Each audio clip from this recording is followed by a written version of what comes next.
আল্লাহ চাইলে সব পারে। দেখছেন এতদিন আপনারা চাকরি করছেন, আপনাদের তো অভিজ্ঞতা বেশি থাকার কথা। আর এখন ছাত্রছাত্রীদের কাছ থেকে আপনাদের শিক্ষা নিতে হয়।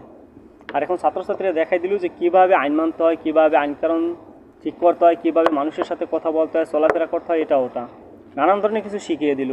কিন্তু তারপর যদি আপনারা না বুঝেন, তাহলে মনে হয় না যে ছাত্রছাত্রীরা আপনাদেরকে আর প্রশ্রয় দিবে কখনো।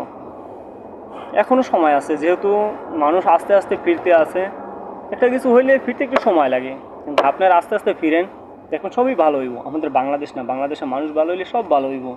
আমাদের বাংলাদেশে আমরা যেটা মনে করি, আমাদের বাংলাদেশটা ছোটো হইলেও জনসংখ্যা অনেক বেশি, কিন্তু সেই হিসাবে আমাদের বাংলাদেশটা অনেক উন্নত থাকার কথা। তার ভিতরে একটা ভিডিও দেখলাম যে কালকে এক এমপির বাড়ি কোটি কোটি টাকা পাইছে, কিন্তু এটা সে কোথার থেকে পাইলো? তার বাড়িতে কোটি কোটি টাকা কিভাবে আসে? আগে সেটা দেখতে হইব যে একটা এমপির বাড়িতে কিভাবে কোটি কোটি টাকা আসে।